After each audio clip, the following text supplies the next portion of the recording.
This week on the Steel Report. We see increased numbers in our rental and mortgage assistance.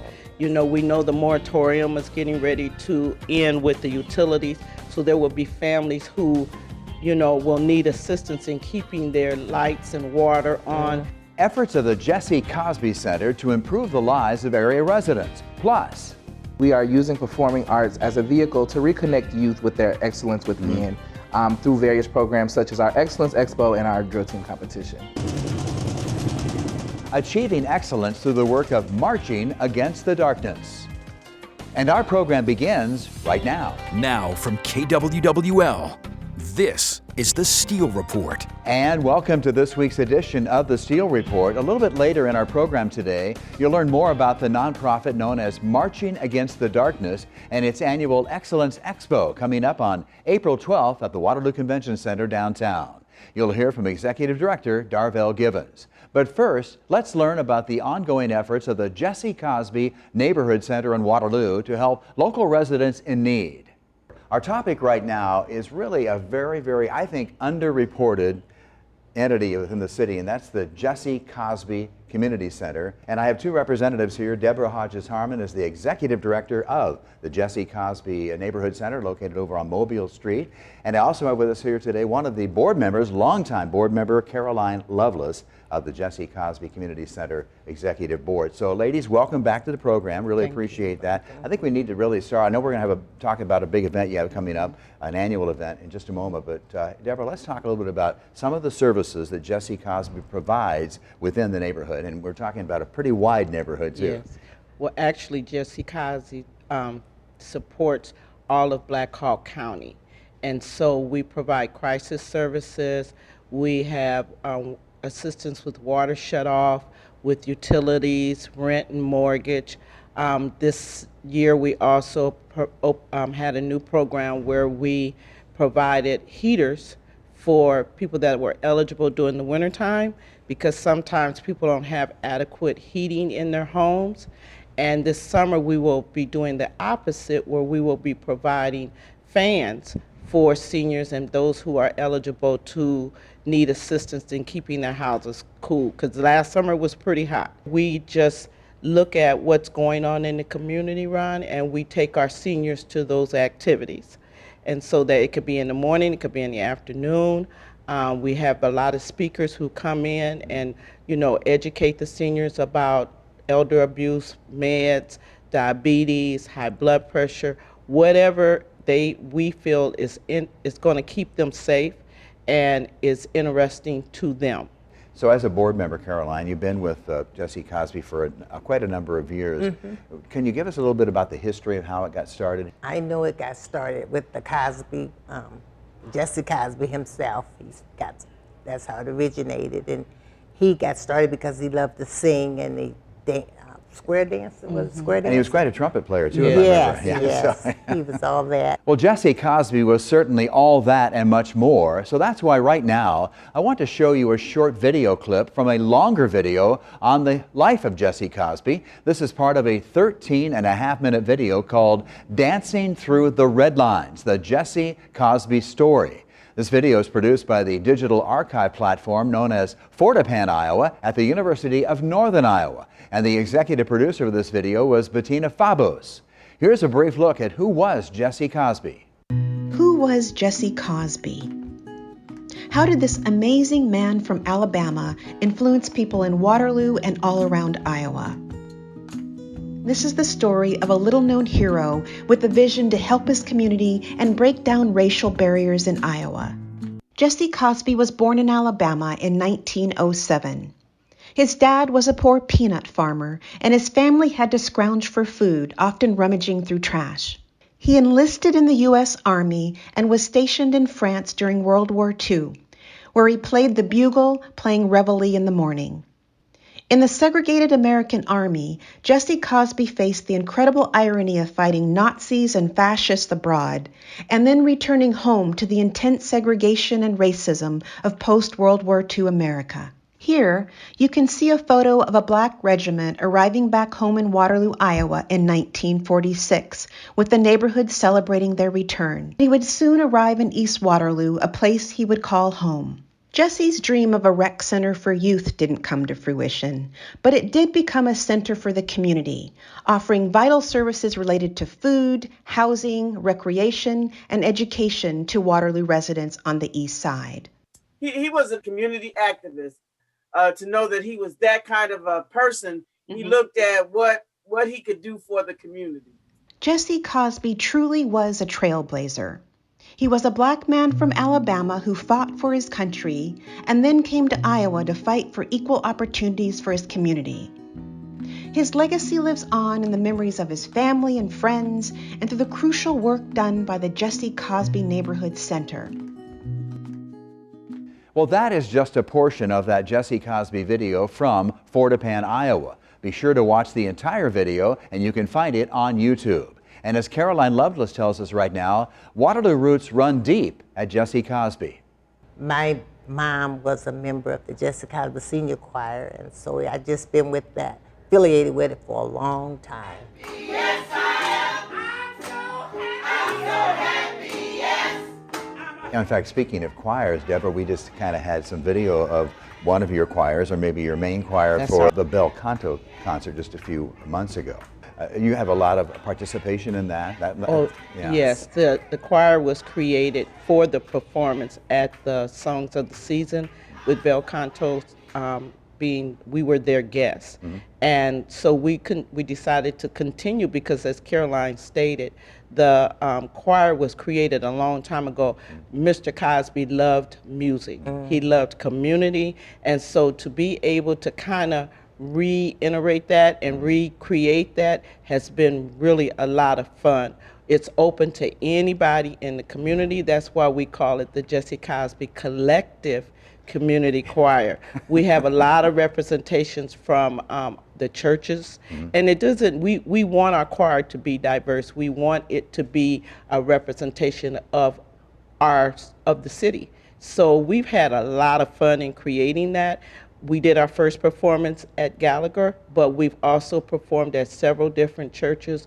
We performed just last week at Carver for the Black History program with the kids. We got a chance to sing with the kids over at Carver, so we're having a lot of fun with that project. You have a lot of supporters, a lot of funders within the community, but you really need that kind of advanced fundraising effort, which takes place coming up here in just a few weeks, and it's called the Black and White Gala, right? So let's talk a little bit about that. Yes, we are excited every year just to celebrate the existence of the Jesse Cosby Center. We've been in existence for 57 years. Wow. So that's a long time, and we're in the same building. You know, we've varied the services that we've provided, but we are pretty stable in what our goal and our vision is. We have some wonderful sponsors. We have wonderful funders. We've had a lot of great support in the past 3 years that has really believed in our mission and our vision. And so once a year, we have this main fundraiser, and it is our Black and White Gala, and it's going to be on April the 12th at the UAW Hall. Who have been always supportive of us. Local 838, UAW, Local 838 has been a big time sponsor of the Jesse Cosby Neighborhood Center, and that's where the event will be held. And Caroline, what's going to happen that night? Can you give us a little preview? Oh, we're going to have silent auction, and we're going to have a band, and we're going to have food, and we're just going to have a, what do you call it, a throwdown party? Well, I guess you could call it that. That's right. And how do they get tickets in? They get tickets. They can call the center, and it's also on Eventbrite. This year, our theme is "Thank You for Being a Friend." We like to show appreciation for what is given to us. We don't take any of that for granted. And Libador, who had been a long-term board member, is resigned off the board. So Caroline now is representing Local 838 UAW Hall because they have a standing board position at the Jesse Cosby Center. One of the things I wanted to mention, and I've had a chance to see you get these meals ready to go, how often do you serve meals and how many people do you serve, let's say, weekly? I know you serve thousands of people throughout the whole year. Yes, we continue to support the Northeast Iowa Area Agency with they have a new prescription of how they deliver the meals. So we're no longer utilizing our volunteers to do that, but we do utilize our volunteers to go out and check on our seniors. They've built relationships with some of these people for a very long time. So if they need assistance in completing the menu and what they want to eat or have other needs, then the volunteers come back and let us know. And our senior director, then she follows through on that. We continue to have our Wednesday luncheons that the staff prepares the food for, and we serve maybe about 20, 25 people. But you know, there are other events that we have that also is community driven, where we provide services. We provide produce every week to our seniors. We have emergency food boxes for our seniors, and during the summer we continue to harvest our community garden, and we continue to collaborate with We Arose Co-op in getting fresh produce just about every day. That is given away for free. Well, that's fantastic. Caroline, where would some of your clients or the people that you serve, where would they be without Jesse Cosby Neighborhood Center? It's hard to say. I think they would be more at home, but this way they have a chance to get out and be with other seniors, and they come out and they play dominoes, and they just like to be around each other. I think they look forward to that. Yeah, coming because to the we saw what happened with COVID. There was such isolation, and you're trying to certainly to eliminate that as much as possible by going out and meeting with as many of your clients and your senior citizens as possible. We're excited because we continue to grow even in our senior program. We get new seniors all the time. And of course, you all were out just last week helping us to celebrate Miss White's 104th birthday party. That's always just something that's just historical. So we did it during Black History Week, and we provided a soul food dinner and just celebrated the history with all of those individuals who participate at the center. You know, it's a historical site, not only physically, but also with the people who have attended, because these are people who are long-term Waterloo residents. Yeah, 104 years old from pretty Miss White. amazing. And I want to thank my good friend Joby Bates, who squeaky wheel gets the oil in. Joby can do that for sure. So thanks for letting us know about that. That was a great event. We're glad to have been able to cover that for sure. We appreciate KWWL as one of our partners and our collaborators. You are always there to support us when we need the marketing and the publicity, and so we appreciate that. Well, let's talk again real quickly about the event coming up, the Black and White Gala, April again. Don't you get the date and the time and how to get tickets? It's April 12th. It's going to be at local 838 UAW Hall on Washington Street. Individual tickets are $75. A table of 6 is $400. We still have some sponsorships available, so if organizations want to be a sponsor, we would be glad to have them to contact us.